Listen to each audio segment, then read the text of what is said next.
আসসালামু আলাইকুম। আজকের সর্বশেষ সংবাদ জানাবো আমি নুসরাত। প্রথমেই জানিয়ে দেব সংবাদ শিরোনাম। রাজধানীতে সেনাবাহিনীর যৌথ অভিযান, শীর্ষ সন্ত্রাসী পিচ্চি মাসুম সহ গ্রেফতার 4। জামায়াত প্রার্থীর অফিসে হামলা ও ভাঙচুরের অভিযোগ। নিক্সনের এজেন্ডা বাস্তবায়ন করছেন স্বতন্ত্র প্রার্থী মুজাহিদ বেগ। সর্বশেষে জানাবো, ধানের শীষে ভোট দিলে থাকবে না দুর্নীতি, লুটপাট, স্বৈর শাসন বললেন মঈন খান। শিরোনাম শুনলেন, এবারে বিস্তারিত।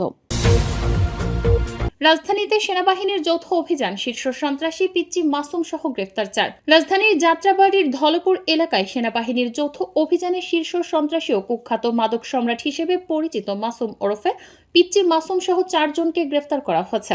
এ সময় দেশি বিদেশি আগ্নেয়াস্ত্র, বিপুল পরিমাণ মাদক, নগদ অর্থ, অপরাধে ব্যবহৃত বিভিন্ন সরঞ্জাম উদ্ধার করা হয়। সেনাবাহিনীর গোয়েন্দা তথ্যের ভিত্তিতে বৃহস্পতিবার সন্ধ্যা থেকে গভীর রাত পর্যন্ত 46 স্বতন্ত্র পদাতিক ব্রিগেডের একাধিক আভিযানিক দল এ অভিযান পরিচালনা করে। অভিযানের শুরুতে ধলপুর সিটি কলোনি এলাকা থেকে পিচ্চি মাসুমের সহযোগী নাইম বয়স 33কে গ্রেফতার করা হয়।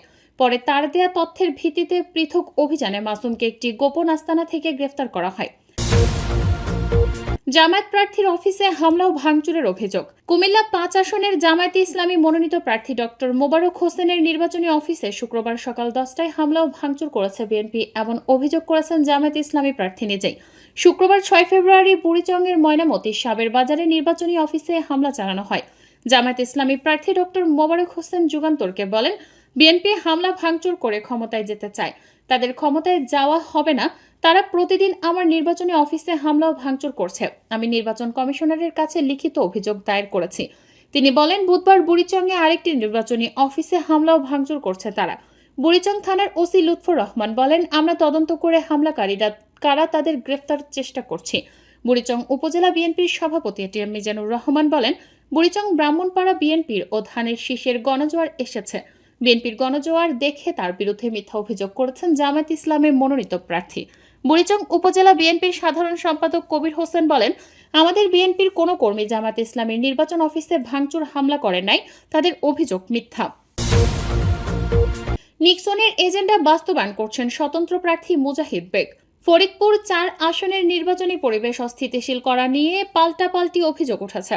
এই আসনের বিএনপির প্রার্থী জাতীয়তাবাদী কৃষক দলের কেন্দ্রীয় সাধারণ সম্পাদক শহীদুল ইসলাম খান বাবুল সংবাদ সম্মেলনে বলেন, স্বতন্ত্র প্রার্থী মুজাহিদ বেগ, সাবেক সংসদ সদস্য ও যুবলীগের প্রেসিডিয়াম সদস্য মুজিবুর রহমান চৌধুরী নিক্সনের এজেন্ডা বাস্তবায়ন করতে মাঠে নেমেছেন। তার পেশি শক্তির ব্যবহার ও কালো টাকার ছড়াছড়িতে সুষ্ঠু নির্বাচনের পরিবেশ নষ্ট হচ্ছে।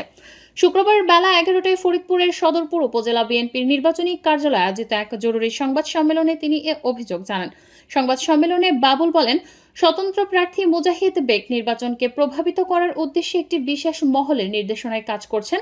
ওই প্রার্থীর নারী কর্মীরা গ্রামে গ্রামে কালো টাকা বিতরণ করছেন। সম্প্রতি সামাজিক যোগাযোগ মাধ্যমে সংক্রান্ত একটি ভিডিও ভাইরাল হয়েছে। তার ভাই পান্নু বেগ এবং সাবেক এমপি নিক্সন চৌধুরীর পিএস বাশার ও লিওন এসব কালো টাকা মানুষের হাতে পৌঁছে দিচ্ছেন। একই সঙ্গে আমার নেতাকর্মী ও সমর্থকদের হুমকি ধামকি দিয়ে সাধারণ মানুষের মধ্যে ভীতি সৃষ্টি করছে। সাবেক এমপির কালো টাকা বিতরণ ও পেশি শক্তির ব্যবহারের কারণে নির্বাচনের সুষ্ঠু পরিবেশ নষ্ট হচ্ছে। ধানের শীষে ভোট দিলে থাকবে না দুর্নীতি, লুটপাট, স্বৈর শাসন বললেন মঈন খান। বিএনপির স্থায়ী কমিটির সদস্য ও নরসিংদী 2 আসনের ধানের শীষের প্রার্থী ডক্টর আব্দুল মঈন খান বলেছেন, বিএনপি ক্ষমতায় গেলে বাংলাদেশকে উন্নত বিশ্বে একটি সম্মানজনক জাতি হিসেবে পরিচিত করতে কাজ করে যাবে, যেখানে থাকবে না কোনো দুর্নীতি, লুটপাট আর একদলীয় স্বৈরশাসন। শুক্রবার সকালে নরসিংদী ঘোড়াশাল পৌর এলাকার চরপাড়া গ্রামে নির্বাচনী উঠান বৈঠকে তিনি এসব কথা বলেন। মঈন খান বলেন, দীর্ঘ 16 বছর আওয়ামী লীগ যে ব্যবস্থায় লুটপাট আর দুর্নীতি করে গেছে, দেশে আর সেই ব্যবস্থা ফিরে আসতে দেয়া যাবে না।